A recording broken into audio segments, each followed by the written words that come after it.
Hey everybody. Okay, continuing the story. Okay, we're done with the Lancaster schools, but at the same time, throughout the 1800s, mission schools were established in the areas where Native Americans lived. Okay, Native Americans were thought of as a threat to our nation.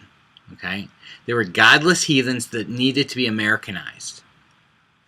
So was the thinking. All right, don't blame me for that. Okay, so to do that, mission schools were established in kind of the outlying areas to Americanize these children. Okay, remember I said that the charity schools were really hellish. Okay, that would have looked like a vacation compared to the mission schools in the early days of our nation. There's another picture on Blackboard below there. It should look something like this. Okay.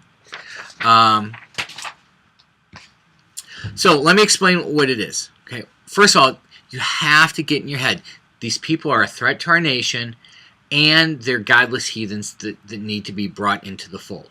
That's the thinking of the leaders at the time. So what would happen would be, to save these children, leaders would go into the Indian village and basically just take the children. Okay?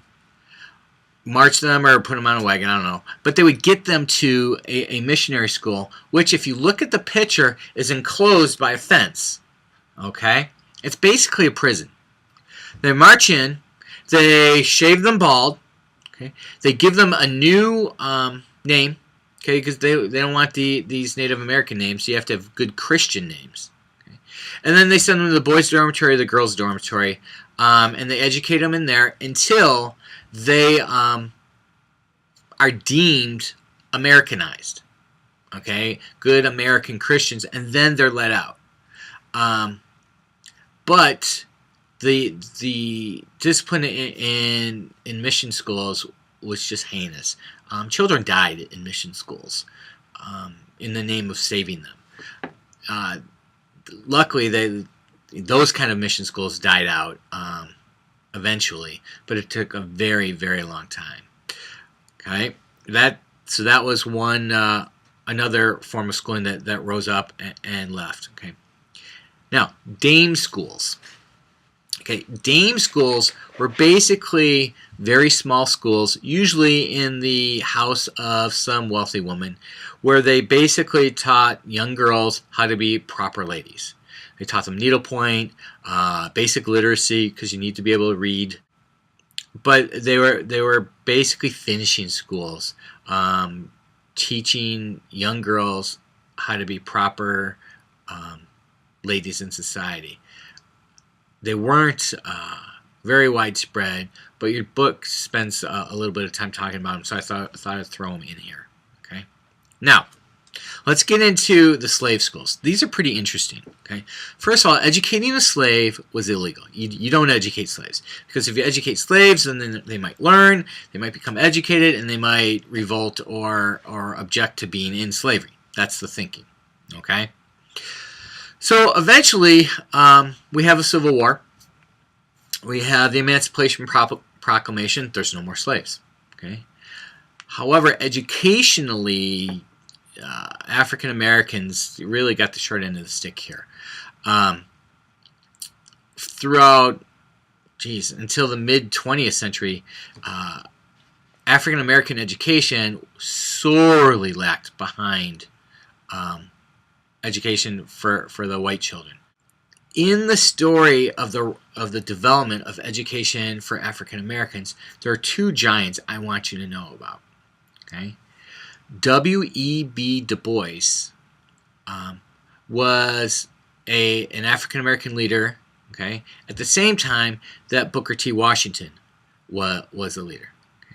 These two guys were contemporaries and had absolutely diametrically opposed ideas of what to do for their people. Okay? Du Bois was college educated. He was an urban guy, and he wanted education now. He was the more radical. Okay? He didn't want to wait. He wanted it now, and the way to do that was to challenge black leader to white leader, get into the leadership, and then force change. In order to do that, he needed to develop talent quickly. And his idea was called the talented tenth. He wanted to identify those top 10% of the African American community, educate them well, and get them to go toe-to-toe with the leaders of the white community and force social change. At the same time, he's kind of pressing for change now. Booker T. Washington, he's from the South. He's like, those white people, they're not going to give us crap, okay? We need to take care of ourselves. He advocates self-sufficiency. He wants to establish schools in which African Americans will learn academics as well as trades. His longtime argument is that once we as a people rise up and are able to take care of ourselves, to have our own economy, our own society, then we can deal as equals with the white society. But right now, economically, we're in the toilet and we don't, we're looking up to deal with white society. So we need to raise ourselves up, and then eventually, maybe in a generation or two, gain equality with the white dominant society. So you can see these two guys just were at war with one another. This is actually one of my favorite parts of this education story.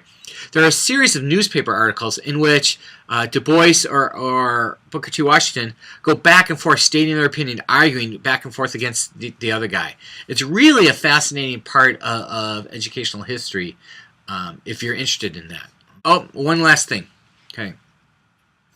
1896 is when Plessy versus Ferguson was passed, which said you can have separate but equal facilities. It was actually based on trains, but regardless of its basis, you have to understand, in 1896, separate but equal, which we can scoff at now, was a civil rights victory at the time. Because it was at least an official acknowledgement of the gross disparity between the facilities available to whites and to blacks. So at the time they said, yeah, well, we can keep them separate, but they have to be equal. So at the time, it was a civil rights victory.